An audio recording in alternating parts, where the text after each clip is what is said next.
Come to this now. The African Growth and Opportunity Act review gets underway in the U.S. next week. The U.S. Congress will review the eligibility of countries for benefits under the act. It thus gives duty-free access to the U.S. market to South Africa as well as some other African countries. Let's discuss this now with Busisiwe Mavuso, Chief Executive Officer of Business Leadership South Africa, joining me this morning for this conversation. Thank you so much for your time, Busisiwe, and good morning to you. The short and straight question being, does South Africa stand to lose when it comes to this, AGOA benefit? Tumelo, we do, and I think that is the main concern of the business community at the moment. As you have rightfully said, next week the process begins in the United States Congress to review the eligibility of countries for benefits under AGOA.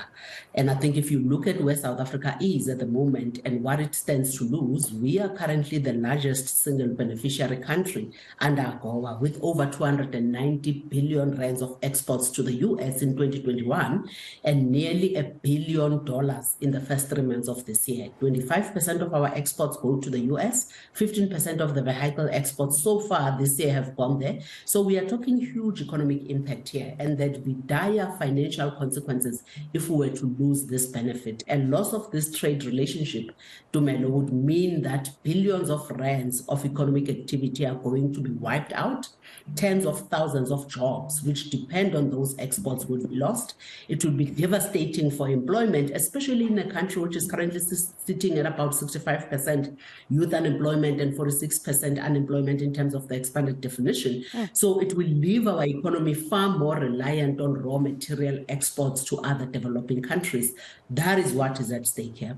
And for our viewers who may be thinking, why Busisiwe, why would we stand to lose to benefit, towards AGOA? This all has to do, once again, with the Russia-Ukraine war and South Africa's stance.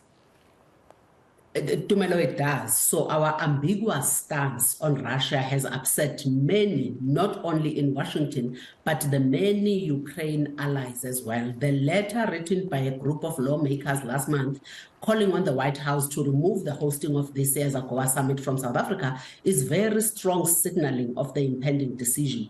You'd remember that this letter accused South Africa of deepening its military relationship with Russia. It also remarked that the docking of the Lady R in Simonstown naval base and joint military drills with Russia calling to question our eligibility for trade benefits under AGOA. So we are going to have to be very clear when we make our submission as South Africa. If we care about this country, if we truly understand what it means for our economy, we have to clarify, Tumelo, how we as a country do not threaten the U.S. security interest. We must come out with the facts about Lady R, what it was doing, docking in secret in South Africa. And the business community has asked those questions, by the way, and we haven't received answers.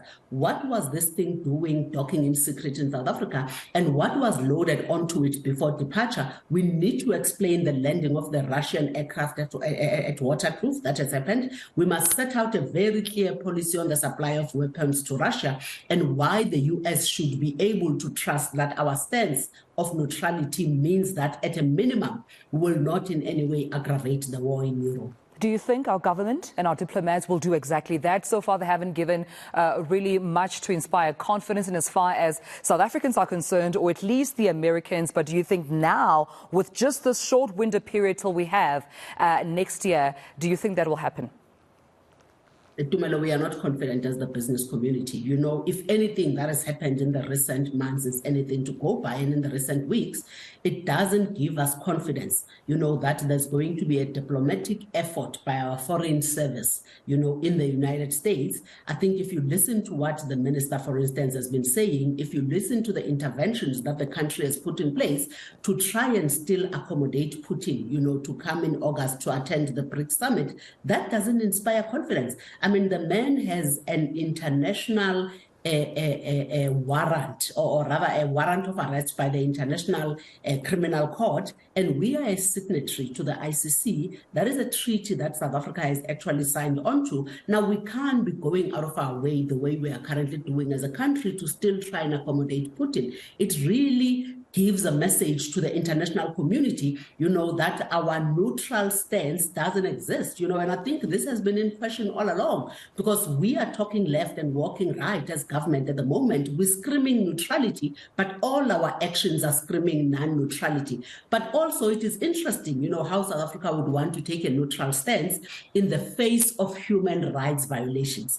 Someone once said that if you decide to take a neutral stance when there is human rights violations happening, you are actually standing with the oppressor. And neutrality, by South Africa at the moment is really them standing with Russia, never mind the many actions that we've actually taken as a country. So if we actually lose this, Tumelo, it's going to be on us. If we lose this, it is going to obviously mean a dire economic devastation for the country. It is going to undermine the many efforts that we are making as a country to try to change the economic trajectory around.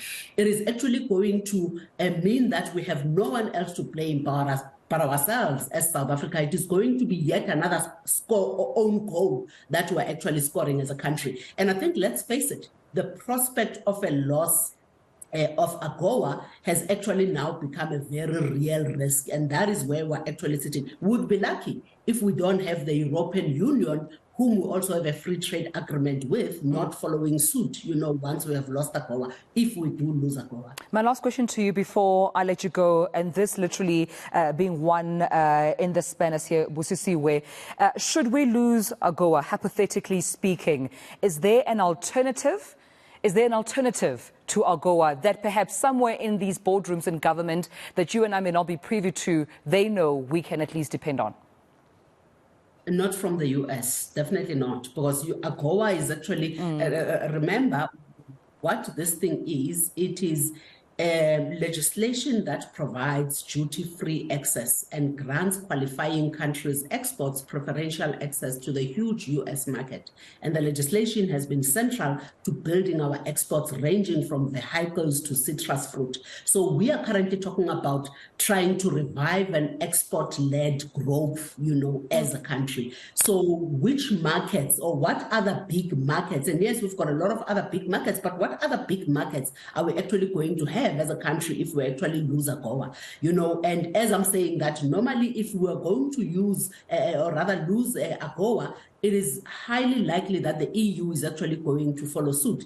And I think the vehicle exports so far, just to the Europe and the US, have been 71% and 15% respectively. So we're sitting here with more than a third of our exports going to America and Europe, and 37% of our imports that are actually coming from there. So a loss of these trade relationships is going to be devastating for employment. It is going to leave our economy in a very dire, situation. Right. We have already seen the major ructions on our financial markets, Tumelo. So a lot is at stake, and no, there isn't a likely replacement that we are likely to receive as a country.